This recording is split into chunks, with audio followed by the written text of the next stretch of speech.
Hi learners, welcome to my channel Magical Guru. In this video we are going to discuss our new topic poetic diction in Wordsworth's preface to lyrical ballads. Preface में जो William Wordsworth ने लिखा है उससे पहले कुछ basic समझा लेते हैं. What is poetic? पोएटिक है जो वो पोइट्स के करैक्टरिस्टिक्स और पोइट्री के करैक्टरिस्टिक्स से रिलेटेड होता है. और डिक्शन क्या है?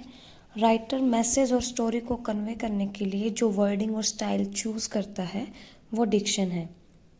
Diction are of different type but हम यहाँ पोएटिक डिक्शन को ही डिस्कस करेंगे. पोएटिक डिक्शन पोइट्री की लैंग्वेज को डिस्क्राइब करता है. पोइट्री को लिखने के लिए लिंग्विस्टिक स्टाइल, वोकेबुलरी और मेटाफर्स हैं, वो सब पोएटिक डिक्शन में आते हैं. वेस्टर्न ट्रेडिशन में जो फर्स्ट राइटर थे पोएटिक डिक्शन को डिस्कस करने वाले वो एरिस्टोटल थे.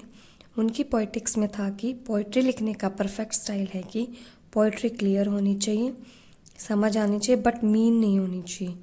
लेकिन वर्ड्सवर्थ की बुक लिरिकल बैलेड जो 1798 में पब्लिश हुई थी उसके सेकंड एडिशन जो 1800 में पब्लिश हुआ था उसके प्रीफेस में कहते हैं कि language near to the language of man, कि जो लैंग्वेज है पोइट्री की वो कॉमन लैंग्वेज होनी चाहिए जो ईज़िली समझ में आ जाए.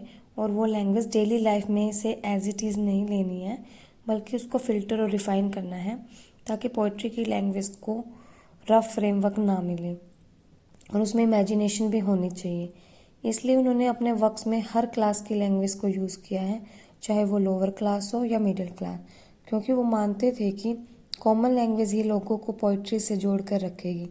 वो कहते हैं कि जैसे ये लैंग्वेज प्रोज के लिए अप्रोप्रिएट यानी सही है वैसे ही पोइट्री के लिए भी यही लैंग्वेज अप्रोप्रिएट है. वो फीलिंग को एक्सप्रेस करने पर फोकस देते हैं as compare to action and plot. वो कहते हैं कि डिफरेंट पोइट्स के डिफरेंट एक्सपीरियंस होते हैं तो उनको जनरल स्टाइल फॉलो नहीं करना चाहिए. उनको अपने एक्सपीरियंस के अकॉर्डिंग अप्रोप्रिएट पोइटिक स्टाइल को सिलेक्ट करना चाहिए. वर्ड्सवर्थ ने एसे ऑन एपिटाफ में लिखा कि language is not the dress of thought but it's incarnation. Wordsworth ने कहा कि न्यू क्लासिकल एज की पोइट्री आर्टिफिशियल होती थी क्योंकि वो पोइट्री कंपोज करते समय इमेजिनेशन, फीलिंग्स एंड इमोशंस का यूज़ नहीं करते थे. इसलिए यहाँ वर्ड्सवर्थ ने कहा कि पोइट नेचुरल और इमेजिनेशन वाली होनी चाहिए. वर्ड्सवर्थ आर्टिफिशियल पोइट्री और डल पोइट्री को रिजेक्ट करते हैं और कहते हैं कि मैं रियल लैंग्वेज का यूज़ करूँगा जो नेचुरल होगी, आर्टिफिशियल नहीं. थॉमस ग्रे कहते हैं कि the language of age is never the language of poetry. और जबकि ड्राइडन कहते हैं कि the best language is that of the king and his courtiers. Wordsworth ने रियल लैंग्वेज का यूज़ करते हुए क्वालिफायर्स पर भी ध्यान दिया है. वर्ड्सवर्थ ने अपने कॉन्टेक्स्ट में बार बार सिलेक्शन वर्ड का यूज़ किया है और कहा है कि लैंग्वेज का सिलेक्शन बहुत इंपॉर्टेंट है और कहते हैं कि पोइट को एक्चुअल लैंग्वेज यूज़ नहीं करनी चाहिए, वो रियल लैंग्वेज में से वर्ड्स और वोकैब्स की सिलेक्शन कर सकता है. ये फ्रीडम पोइट को दी गई है. लिरिकल बैलेड के प्रीफेस में 4 पॉइंट्स हैं, वो हमें पता होनी चाहिए.